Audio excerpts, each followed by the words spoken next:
Maine, ko Lindsey Conner tukungoa. It's my great pleasure to be here with you today and to help with this kaupapa, and thank you so much, Melinda, for all the conversation. Happy to continue the kōrero after this as well, in the way that we develop this. It's always important as leaders, isn't it, to start with purpose, as in why are we here? And so again, I was absolutely delighted to see that shining through in Melinda's presentation. But for us, in terms of the curriculum refresh, what is the purpose of the curriculum refresh? There's a lot of political rhetoric out there at the moment around what it should be or what it shouldn't be, but actually it's about the students. It's about us as leaders of education, all of us as leaders of education, being able to provide the best possible education for our learners, for our mokopuna, for our tamariki, so that they are able to be and achieve the best possible person they can be and reach their potential. That's what this new curriculum refresh is about. That's why we're here. And the details are going to be up to us. A lot of it is going to be how we lead as leaders of education. So while it may seem a very flexible at this point in time, I'm going to talk about the what and how of this curriculum refresh to help you unpack it a little bit, and it's just quite general at this point because I've only got 25 minutes now. But the good news is that we can help you unpack that a lot more in the future as well. So what are the key things then that are changes in this new curriculum? Well, we know that it is a tiriti honouring curriculum, that it is designed specifically to be inclusive, and that means inclusive of culture, inclusive of prior knowledge, inclusive of disabilities, inclusive of the ways in which children learn. It is based on research-based evidence of how children learn. It is not something that has been someone's good idea. You will see that whakapapa, the way in which the whakapapa has been generated from tamariki. It has been generated from what we know supports and helps children to learn best. And what they are telling us, as Melinda researchers has indicated, what's most important for them as learners to support them to learn best. So the what needs to be relevant and appropriate for their prior understanding and knowledge, and the how needs to also be appropriated according to their strengths. So it's a very strengths-based approach, very future-focused in terms of preparing them for their futures. That's what this is about. We all want that, right? We want them to have the best possible futures that they can possibly have. That's the message. If you don't take anything else home today, that's the key message. This change is about helping children to be the best possible people they can be. So if we look at curriculum level changes, these are now shifted to be progressions instead of curriculum levels. And we see that there are 5 phases of learning, where each phase of learning contains progress outcomes that describe, so they're descriptors about what ākonga should understand, know and do. And I'll talk more about the UKD, or understand, know, do, because it threads throughout everything. Understand is the big ideas. Know is how we come to understand those big ideas through rich contexts. And the do is up here. It's not necessarily that action that we might think of in terms of doing and engaging physically, but it's more about how we actively engage students in thinking and how we support that. So then each of the learning areas are going to be refreshed to include a honouring Mātauranga Māori as appropriately throughout all of the learning areas, with the weaving occurring is with not only the content knowledge of the big ideas for each content area, but also how we weave key competencies and literacy and numeracy throughout those. So it's explicitly woven through each learning area. Okay. And this reflects the previous 2007 curriculum as much as it does this new curriculum. And you'll know that the vision of the curriculum, this is the front end of the documents, right? The vision, the values, the principles, and effective pedagogy are all there in the 2007 one. Key competencies are there, and how we translate that into classroom practice is what we're kind of heading towards now, and that's the work that as leaders we need to embrace carefully, because, as I said, the what and the how we do that become really important so that our learners can be the best possible people they can be. So what are these changes based on? What's driving all of this? It's been more demand driven by the students themselves, from what they're telling us about what works for them, what they're telling us about what interests them, what gets them going in the morning, what gets them to come to school, you know, the ways in which they engage with us. And many students are concerned about their futures. You know, there is a lot of anxiety about out there, given the current, you know, changes and weather patterns and all sorts of things that are happening. So we have to work with that and work with the way in which the purpose of what we're doing as teachers, because good teachers always focus on why are we doing this. As a beginning science maths teacher, I always had to discuss with my, you know, year nines, why are we doing this, miss? Well, yes, and I had to come up with good reasons. But anyway, so the sequencing and pathways are going to be even more important, so that you're linking between what they know already and what they're currently doing and where you're heading to. Why are we doing this? Because it helps you to blah, or because you can use this knowledge in a certain way. You will understand this better when you learn these particular skills, or can apply this to a range of different situations when you're learning using communication skills, etc., etc. And progressions are descriptors, so they provide guidance. They are just descriptors. That's not a what you will know. It's describing in general terms key markers of learning.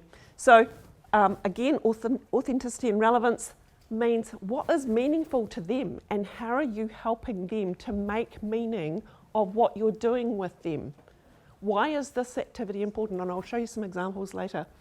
And more active learning, as I said, taps into those motivations that Melinda was talking about, and it taps into their interests, what they relate to, who they relate to, where they relate to.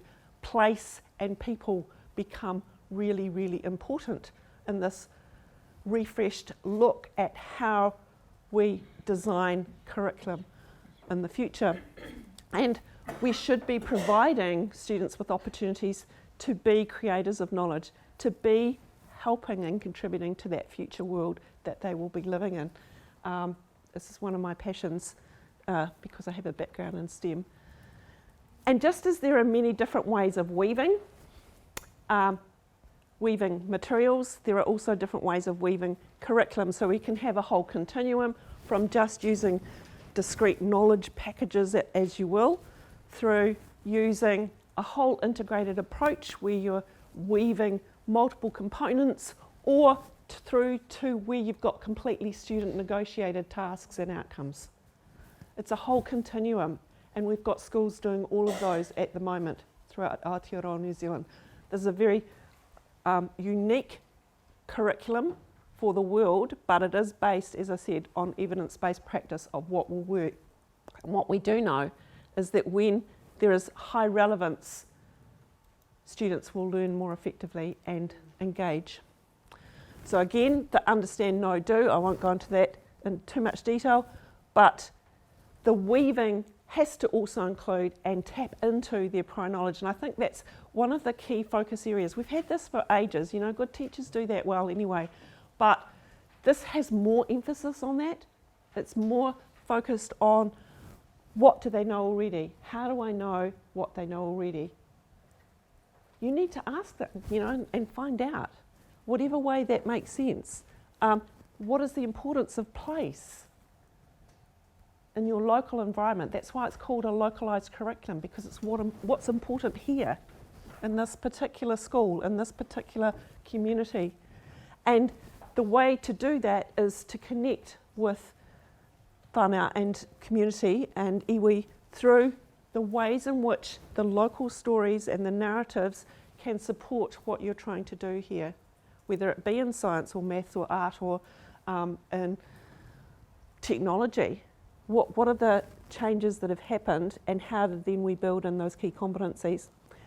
And this interesting statement in the 2007 curriculum I've got here had already talked about those interconnections and valuable pathways that providing interconnections provides.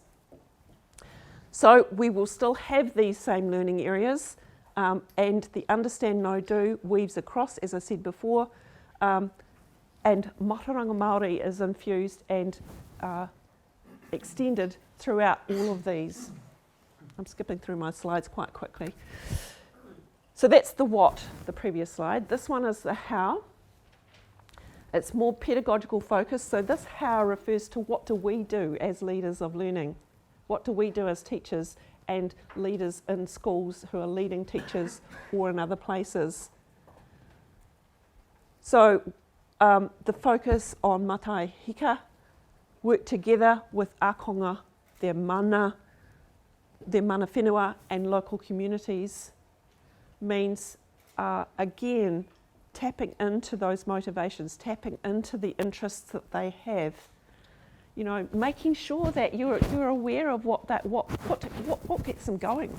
Not new, good teachers do this already, but again, it's emphasised here in this curriculum. Mātai oho, designing and implementing curriculum within and across learning areas. So this has been kind of like my life research really, got me to be professor.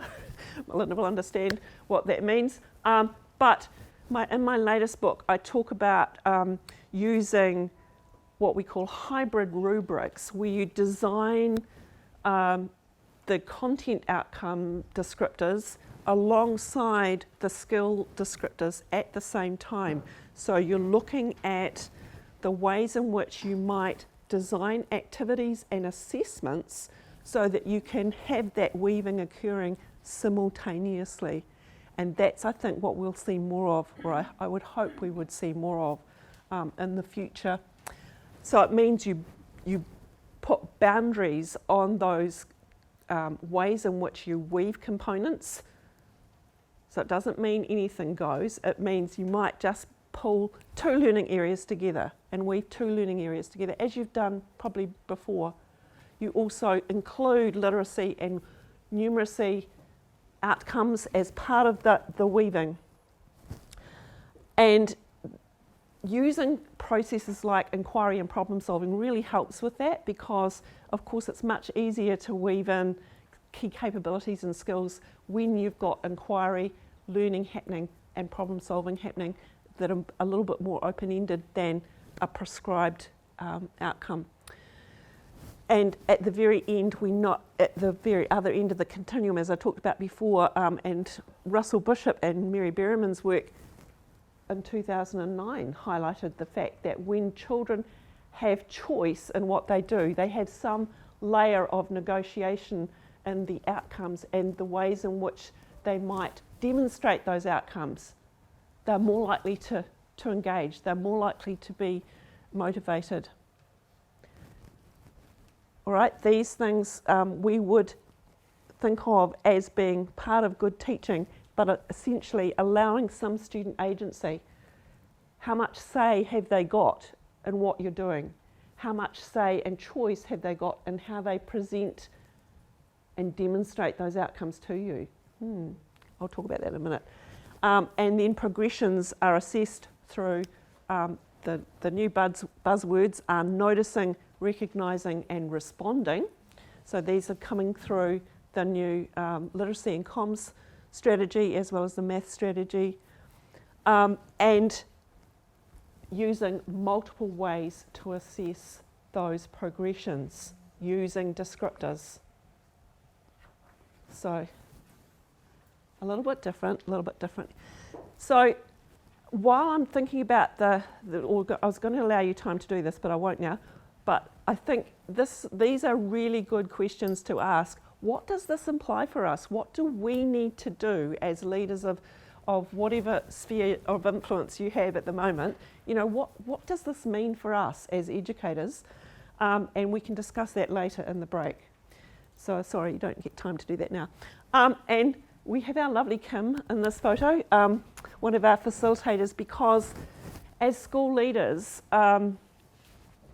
and people who are creating this future for our children, creating the learning experiences to support them to grow and be the best possible people they can be, then, you know, it's important that we work together as teams to collaborate on goals. There may need to be some rethinking of strategic plans in schools and refocusing, getting rid of some of the clutter about some of the initiatives that you're implementing in your schools so that you can focus on and be on the same waka and heading in the same direction. And many of your schools, I'm sure, will be doing that already, but have a think about, should we be doing all of the things that we're currently doing? Is there something we can let go of to make space for what we really need to do? What is that? What would that look like? And essentially, weaving all of the components, including our culturally responsive pedagogies, the way we interact and give feedback to students is incredibly important. Many resources can be reused, repurposed. We won't be throwing out the resources we've currently got. We're so fortunate in New Zealand to have amazing resources at our fingertips to use. And I've taught and worked in many jurisdictions in Asia Pacific, and I tell you, I've come back to New Zealand because New Zealand is leading the world in terms of educational practice and the way we are thinking about supporting learners for the future. Please believe me when I say we are leading the world. Yeah. So. Could I just ask something? I mean, I don't know whether you have any influence, and I don't mind me saying, but teachers' job at the moment, like you said, you have to let some things go. When you talk about a refresh, and we still have the 2007 document, and we have another document, looks like a rewrite, there's nothing being let go, it's adding on to, and it may seem like that. It feels like that, yeah. And I know that previously with the Burgundy Bible and the green environmentally machine, and they took years of implementation. It's a lot for a classroom teacher. It's a great deal. Agree. With everything else as well. And you said you have to let some things go. Then no one is, because they are not that kind of person. They are still doing it all. I guess what I'm thinking about is that some schools have a whole range of, like in my previous job, we used to call them Christmas tree schools, because they'd have all these bright lights of interventions. So yes, there might be literacy interventions, there might be the latest and greatest, buzz thing happening down the road. Some of them are really great, and don't get me wrong, because they're based on evidence-based pedagogical practice. Those things that have been demonstrated through rigorous research evidence absolutely need to stay, because we know that's what works for learners, and we know that is important. However, there are a lot of things out there, a lot of interventions that are based on no research, based on perhaps one less rigorous study. So I won't go there, but be careful about what you're holding on to and what's most core and what's important. I guess that's all I'm saying.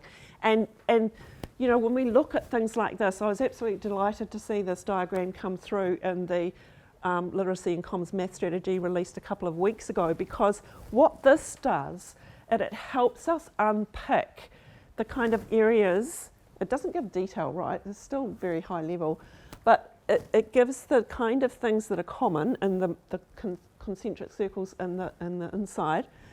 It talks about the kinds of practices and skills that are needed for math development on the right-hand side, and the kinds of practices and skills that will be needed for advancing and progressing in literacy, keeping in mind that everyone needs to be literate to be able to do math as well. So there's a lot of interplay, and I'll just go into some of these a little bit. How am I doing for time? I know I'm going to be short of time. But if we look at the investigations in maths and then the critical thinking in literacy and what that means, and in terms of apply, it's not so different to probably what you're already doing. You can probably relate to this picture on the left, on the right for you, there. But what it means is that you're potentially providing activities that are not recipe. They're not necessarily something you've done in previous years. They are allowing ākonga to explore situations where there might be unknown outcomes or unknown ways of doing it. And the thing here, providing students with agency and choice, is you're allowing some of the children to come up with what they find out as being the answers.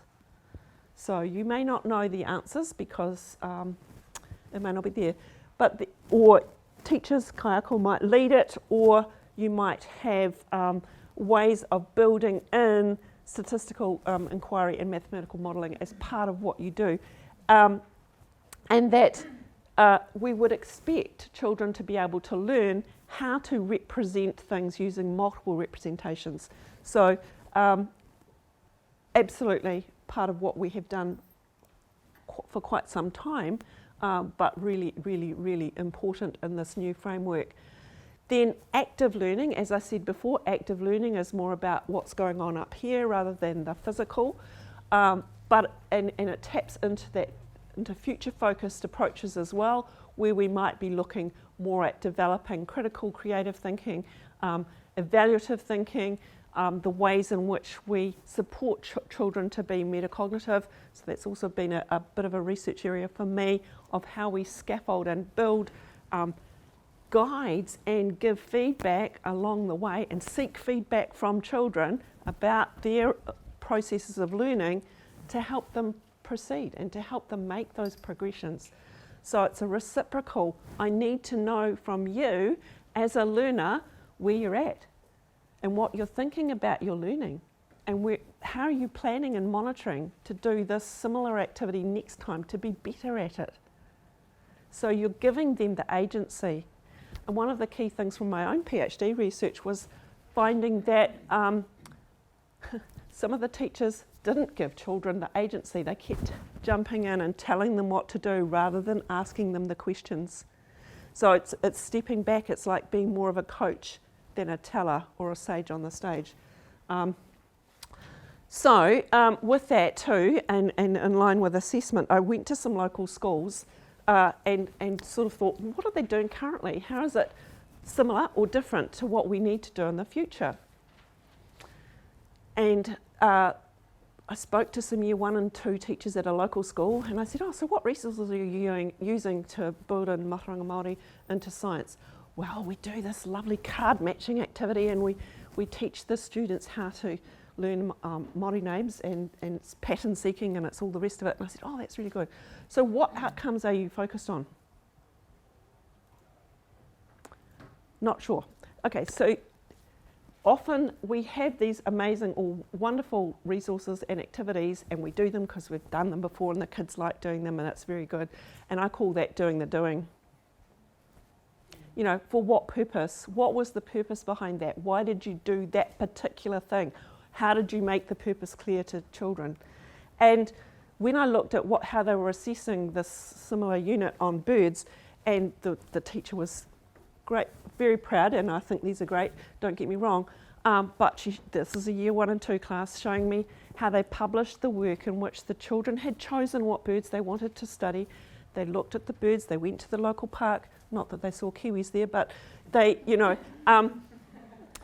and so they had discussions in the class about what were the common features of birds and you know, all the other bits and pieces. The children did drawings, and so after this great demonstration, I said, "Oh, that's wonderful, great work." So what were the other ways that you know potentially presented to kids as to how they could represent their findings? Oh, well, we've always done it like this and it seems to work and the kids love doing the drawings. And I said, you know, so we had a lovely discussion about could they have taken photos? Could they have done an oral presentation? Could they have represented this in other ways? Could they have role-played it? You know, so what were the other ways that they could have done this? And did they have a choice? Interesting. Anyway, another school down the road, North Te Taihoho, so this is in Christchurch, at Burnside Primary School, multicultural inner city school, but they have a property that allows them to have a native garden. I want you to think about the values that they're promoting as I talk through this example. So there are lots of ways they incorporate math and science and art into the way they use this bush. The children also learn about what to plant, when to plant, how fast they grow, and what to plant next to each other, and how beautiful does it look. So there's an aesthetic value built in. They also have a beehive in a city garden. They have a vegetable garden with companion planting. You'll see the marigolds there. They have technology designed to think about how they're going to irrigate and put the water over the vegetable plants. This is a primary school, year 1 to 8. And not only that, they have a greenhouse. You see down here, they have their own orchard. They have a gate to plate system where they create food. They have a kitchen where the children cook. And because there are about 15 different ethnicities of children who come to this school, they celebrate that. They value the cultural identities that the children come from, and they take turns at creating a food that represents their culture. So what values are they promoting here? Plus, they have a herb garden. They have ways in which they connect with the community. The community is enabled to come in at the weekends to help with the garden and to contribute to the garden, and of course to get the produce and things that come from the garden. Then when they discussed how this might work with the community and the parents said, well, actually what we need a whole lot more money, you know, because we want to build stuff and we want to have more plants in the garden and we want to extend the native bush. So we need money to do that. How are we going to do it? Guess what? They do. Metal recycling. So because the school had a separate place for that, they said, oh, maybe if we could all bring our metal that we don't need anymore, we could recycle it and use that to generate funds to help with the garden. How good is that? And they also do worm farming and recycling the green waste. So what values are they promoting here? When they plant trees, more trees in their native bush, how does that link and relate to the local weather in terms of helping to mitigate against global warming? You know, so what are the values and principles and learnings, key knowledge they're building in? Something for you to think about. So the key pedagogical approaches that we're seeing coming through these new curriculum areas are, of course, that all teachers teach literacy, communication and math, even secondary teachers, trust me, I have been one, and that pedagogies have similarities based on how Ākonga learn. It's based on hundreds of meta-analyses, hundreds of studies on how children learn best. And so we know that those pedagogies that matter are the ones that are relational. And by that I mean relational to you as a teacher, as a leader of learning, and relational to their family contexts, to their localised area, what matters to them and why. That's what we actually mean by student-centred. So it's about what matters to them in terms of where they're at as a learner and where they're at and what they relate to. You have to find that out. You can't make assumptions. It's different for every class you have. It's different for every learner you have. Please do not make assumptions about learners. And that maths pedagogies are distinct. So, you know, this, as it always does, throws up lots of questions. And in our enduring practice as reflective practitioners, we would be doing this all the time, right? Ever since you started being a teacher, or before that maybe, as a learner. So, not new. The good news is that there is help. And there are many resources on the ministry website that they say are the first go-tos, but it takes a lot to unpick and work through those. However, our team of lovely supporters here today, mostly at the back, are here to help, and we can support you in these ways through either helping you with your strategic planning, through co-designing curriculum, through weaving together elements of understand, know, do, develop rich opportunities for learning and strengthen cultural capability as part of infusing those pedagogies and key capabilities in what we do. So no doubt this throws up lots of, you know, quandaries for you and lots of queries, and we do understand that it is a very, I guess, time of development and time of, you know, consideration of what's important. And that's all it is. It's just really thinking about what's important for our learners in this place at this time and what will engage them to be the best possible people they could possibly be. So I'd like to finish up with a whakatauki, and it reminds, I've chosen this one in particular because one of my PhD students did a study in Bangladesh on what would it mean for their children in this particular school to be engaged more deliberately with learning. And the principal had an amazing quote that my student used at the beginning of his thesis that said something like, sorry, it's not a direct quote, we need to ensure that the children are able to grow their flowers, because if they can't grow their flowers, they can't share their fragrance with the world. And that's really beautiful. It's kind of the same, similar sentiment to this whakatauki. So nā reira atawhatia, nā rito kia puawai, nā tamariki a koi, tamariki kia tū tangata, ai tātou katoa. Therefore cherish the shoots, therefore cherish and nurture the shoots, so children will bloom, learn from and with these children, so that we can all stand tall. Tō reina, tēnā koutou, tēnā koutou, tēnā koutou katoa.